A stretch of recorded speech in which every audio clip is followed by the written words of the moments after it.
Hey guys, there are no videos for FIC injectors on Subarus.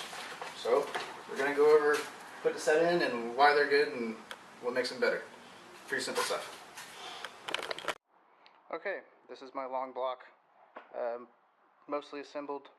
It's time to do some fuel injectors.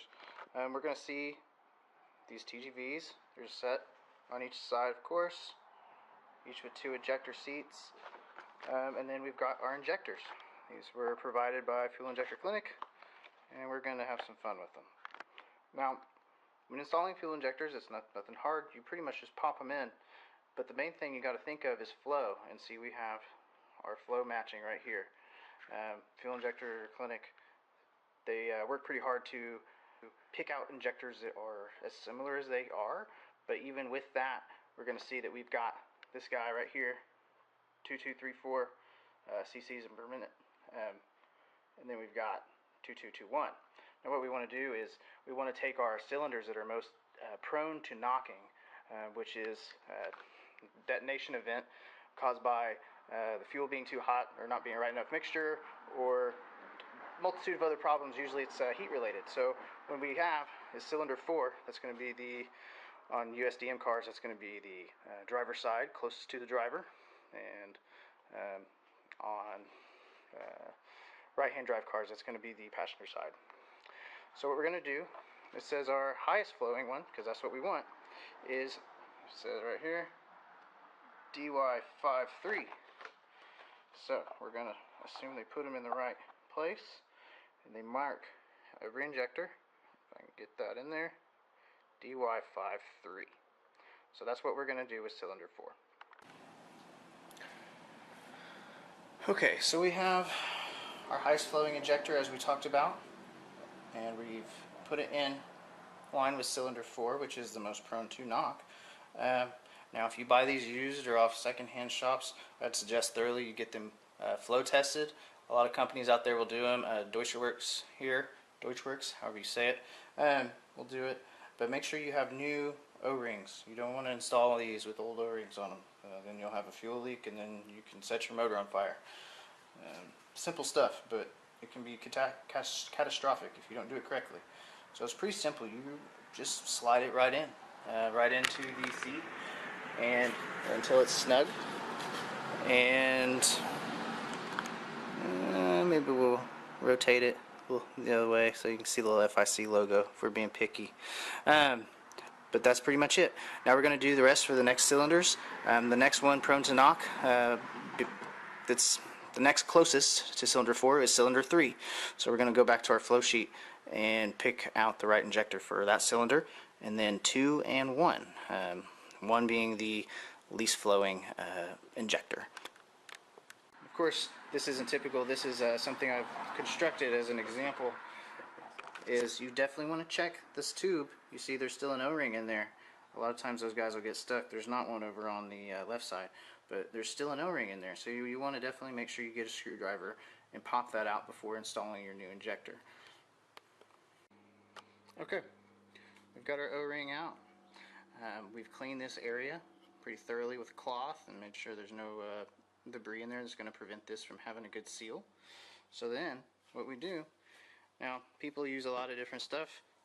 I'm a old school guy. I like to just put some Vaseline on these O-rings, and we'll see if I can do this one handed or not. You don't want just a ton, but you want enough that's going to kind of help that injector seal. And you want to make sure not to get it on the nozzle like I just did, so I'm going to clean that off and get this all lined out before we install these. Okay, we're all lubed up, ready to go in. And it's just as simple as sliding that guy down in there, and you'll kind of feel it kind of seat. And you might want to now consider where your pigtails are going to be.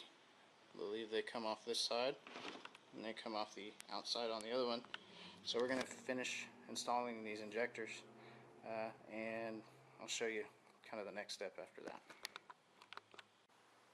Okay, well, we've got all of our injectors seated. You can see they're nice down, and now we're on to putting our fuel rail on.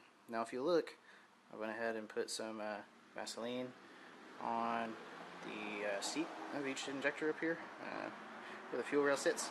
You don't want to get any into the hole. If you do, you definitely want to clean it out.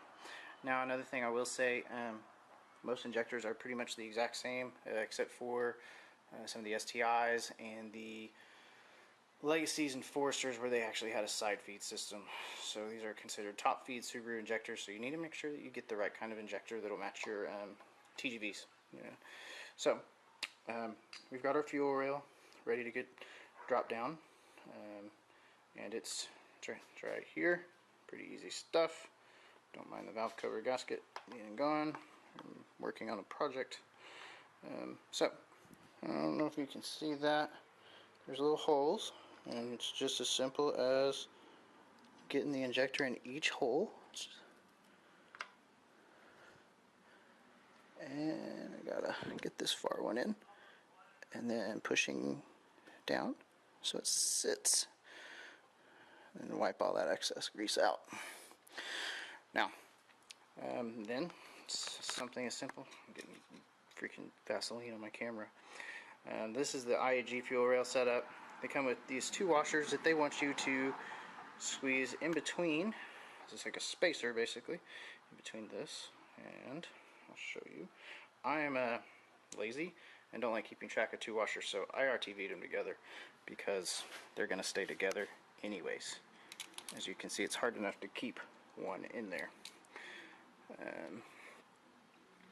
So please mind my terrible camera angles. Let's see if I can do this one-handed. Got it. Okay. So this screw, this bolt goes in.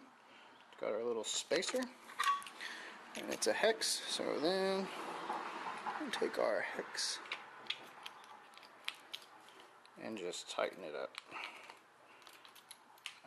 Never have found torque specs on these. I'm sure there are some. I just wait until it's tight. Haven't had a problem yet. You don't want to go too tight because these holes are pretty prone to stripping. I've seen it happen before. And right there. So now we'll kind of move this around and do the other side. We don't want to tighten it too much before we get the other side in and somewhat torqued down. Okay, we got both of them installed. As you can see, they sit very flush. There's no gap between this little O-ring and the fuel rail itself.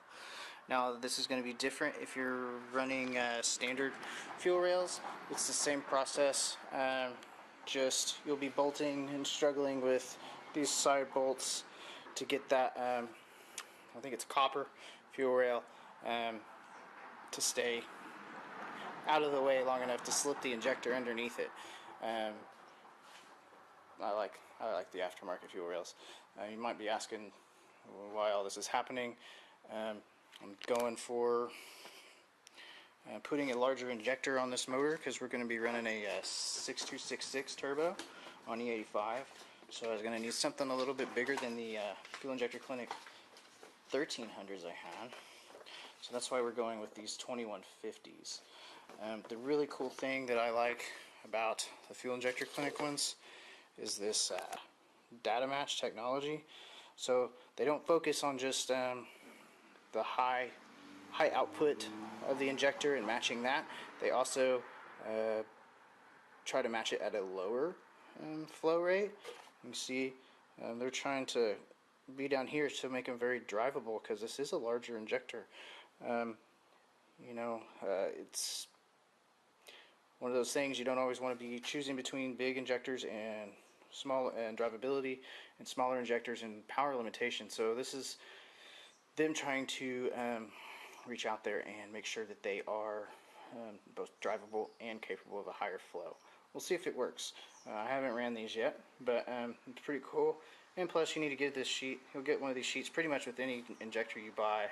And you need to give this data to your tuner so they know what to do with it. They know, okay, well look, I've got like one injector that's going to be flowing way more, or whatever it is. So hope this helped. Hope this kind of gave you a visual. You don't have to do everything the way I do it. Like, one example would be I use Vaseline. Some injectors will send you a certain type of grease to use. Others, like this one, didn't. So my suggestion would be do your research and use whatever it is that you find to be the most useful. I haven't had an issue using Vaseline, but I'm sure somebody out there maybe has.